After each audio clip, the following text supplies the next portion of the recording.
Neste vídeo você vai aprender a obter a solução da equação linear de Cauchy-Euler de enésima ordem, na sua versão homogênea. Ela é uma equação linear, ou seja, temos aqui termos lineares, tanto na função incógnita y, quanto nas suas derivadas de ordem 1, 2 e assim por diante, até ordem n, porém com coeficientes que não são constantes. Coeficientes que são monômios de x, ou seja, envolve o produto de uma constante e uma potência de x. Na verdade, essas potências não são arbitrárias.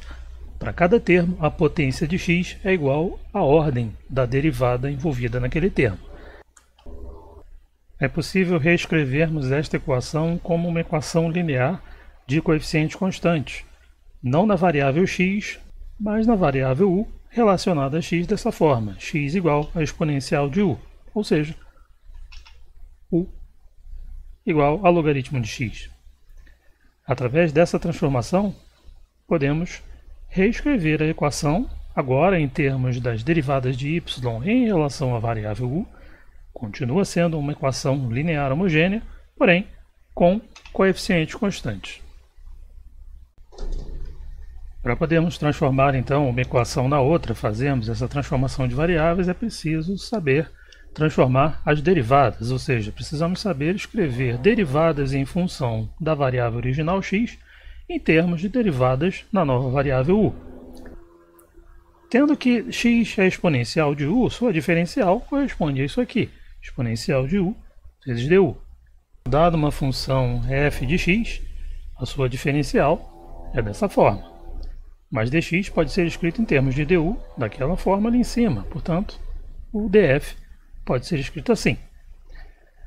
Temos agora df escrito em termos de du, aquele coeficiente ali é a derivada de f em relação a u. Podemos então escrever a derivada de f em relação a x em termos da derivada de f em relação a u dessa forma. Sabendo disso, como transformar então derivadas de segunda ordem? Bom, uma derivada de segunda ordem de f em relação a x corresponde à derivada em relação a x da derivada primeira de f em relação a x. Mas toda derivada em relação a x pode ser escrita como uma derivada em relação a u vezes a exponencial de menos u. Portanto, temos isso aqui para a derivada segunda. Efetuando essa derivada, temos ali a derivada de um produto, temos aqui isso aqui, mais esse outro termo. Podemos colocar ali em evidência o fator comum exponencial de menos u e obtemos isso daqui. Temos aí, portanto, expressões que nos ensinam a traduzir as derivadas de f em relação a x de primeira e segunda ordem em termos das derivadas de f em relação a u de primeira e de segunda ordem. Em nosso vídeo vamos nos restringir a equações de segunda ordem, portanto essas expressões já são suficientes para o que queremos fazer aqui. Focalizando então a nossa atenção em equações de segunda ordem, vamos considerar então equações dessa forma. Estamos considerando essa transformação, x igual ao exponencial de u, e as correspondentes expressões para as derivadas de f, de uma função f em relação a x, de primeira e de segunda ordem, traduzidas em termos de derivadas da mesma função em relação à variável u. Vamos ver então como se transformam esses termos, cada um dos termos dessa equação. O termo de ordem zero, não há nada a dizer em relação a ele. No termo de primeira ordem, que é a1 vezes x vezes a derivada primeira, temos o coeficiente a1 vezes x, x escrito em termos de u, é isso aqui, exponencial de u, vezes a derivada de primeira ordem de y em relação a x, que em termos da variável u é escrita assim. Temos o produto das exponenciais, que dá a exponencial de zero, que dá 1. Portanto, o primeiro termo se transforma desta maneira. Já o termo de segunda ordem, a2 vezes x ao quadrado, vezes a derivada segunda de y em relação a x, toma a seguinte forma. Bom, a2 vezes x ao quadrado corresponde a isso aqui. Já a derivada de segunda ordem em x é escrita dessa forma, em termos de derivada de u. Novamente temos o produto de duas exponenciais, que dá a exponencial de zero, que dá 1. Portanto, este termo de segunda ordem passa a ser escrito dessa forma, em termos da variável u. Vamos então utilizar essas expressões dos diversos termos da equação para transformá-la. Temos isso aqui e, após uma combinação dos termos, obtemos isso aqui. Observe então que agora temos uma equação homogênea, linear, agora a nossa variável independente é u, e os coeficientes dessa nova equação são todos constantes. Sabemos resolver essa equação para y de u, ou seja, é possível obter aqui a expressão de y em termos da variável u. O passo seguinte, então, é usar a transformação inversa, substituir u por logaritmo de x e obter a nossa solução na variável original, que é x. Considere então este exemplo. Vamos lançar mão aqui da transformação x igual ao exponencial de u e a transformação inversa. U corresponde a logaritmo de x. Já obtivemos anteriormente expressões da derivada de y em relação a x, tanto de primeira quanto de segunda ordem, escritas em termos das derivadas de y em relação a u. Vamos usá-las então na equação, na qual temos um termo x² vezes a derivada segunda. Esse produto de exponenciais vale 1. Termo seguinte, 5 vezes x vezes a derivada primeira de y em relação a x. Este produto de exponenciais também dá 1. E o termo de ordem zero fica dessa forma mesmo. Temos então a equação dessa forma, que, após uma combinação dos termos, nos fornece esta equação aqui. Uma equação em y na variável u, e agora com coeficientes constantes. É uma equação linear homogênea. Vamos resolvê-la então construindo o polinômio característico. No caso, ele tem essa forma aqui, né, e vamos procurar determinar as raízes desse polinômio característico. Nós sabemos que soluções deste tipo de equação, equações lineares homogêneas com coeficientes constantes, sempre envolvem funções da forma exponencial de lambda vezes u, multiplicadas por potências de x no máximo. Nós podemos obter este polinômio característico substituindo esta forma de função, a chamada função de teste ou trial function, substituindo na equação a exponencial de lambda vezes u. Obtemos isso aqui para o termo de segunda ordem, isso aqui para o termo de primeira ordem, isso aqui para o termo de ordem zero. Em todas elas temos um fator comum, que é a exponencial de lambda vezes u. Podemos colocá-lo em evidência e obtemos então isso aqui. A exponencial de lambda vezes u é sempre diferente de zero, não importa o valor de lambda. O que obtemos entre parênteses ali corresponde ao polinômio característico. É uma outra forma, portanto, de se obter o polinômio característico, através do uso dessas funções de teste. No caso aí dessa equação, funções da forma exponencial de lambda vezes u. Resolvendo então esse polinômio característico, obtemos o seguinte. Temos aí duas raízes distintas, 1 e menos 5. Portanto, cada uma com multiplicidade 1. Associada a cada uma dessas raízes, temos, portanto, somente uma função. No caso aqui, de lambda 1, exponencial de lambda 1 vezes u, ou seja, a própria exponencial de u. E no caso de lambda 2, a exponencial de lambda 2 vezes u, ou seja, a exponencial de menos 5u. A solução geral dessa equação, portanto, que é uma equação na variável u, corresponde à combinação linear dessas duas funções. Temos então a solução do problema, mas na variável u. Vamos a seguir expressar essa solução em termos da variável x. Basta lembrar que u é logaritmo de x.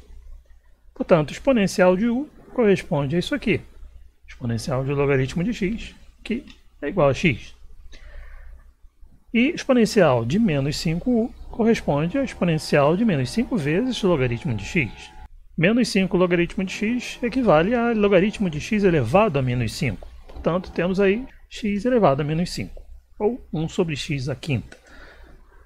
Temos então, com essas informações, a solução escrita em termos da variável original x. O modo alternativo de obter essa solução é o seguinte. Bom, a equação que obtemos na nova variável u é uma equação linear homogênea com coeficientes constantes. Portanto, a solução desse tipo de equação, sabemos que é uma combinação linear de funções com essa estrutura. Uma exponencial de um lambda vezes u, em que esse lambda é uma raiz do polinômio característico, vezes uma potência da variável independente u, um u elevado a k, em que k pode ser 0, 1, 2, até a multiplicidade de lambda menos uma unidade. No entanto, u corresponde ao logaritmo de x, ou seja, temos em jogo funções que, em termos de x, podem ser escritas assim. Temos uma potência k do logaritmo de x vezes a exponencial de lambda vezes o logaritmo de x. No entanto, aquele logaritmo ali pode ser escrito assim, né? Lambda vezes o logaritmo de x corresponde ao logaritmo de x elevado a lambda. E, por sua vez, exponencial do logaritmo de x elevado a lambda corresponde a isso aqui, simplesmente x elevado a lambda. Então podemos pensar em uma solução da equação de Cauchy-Euler em termos de u como sendo uma combinação linear de funções com esta estrutura, ou então, em termos de x, temos o seguinte, uma combinação linear de funções com essa estrutura. Potências de x, x elevado a lambda, multiplicado por potências do logaritmo de x. Um logaritmo de x elevado a k, em que k vale 0, 1, 2, assim por diante, até a multiplicidade da raiz lambda menos 1. Num total aí também de m lambda funções, um número de funções igual à multiplicidade da raiz do polinômio característico. Podemos então, na verdade, utilizar, pensando agora numa combinação linear de funções com essa estrutura, usar diretamente funções do tipo x elevado a lambda como função de teste na resolução da equação de Cauchy-Euler. Vamos mostrar alguns exemplos disso. Vou usar como exemplo aqui esta equação que a gente já resolveu através da transformação de variáveis, através da transformação das derivadas.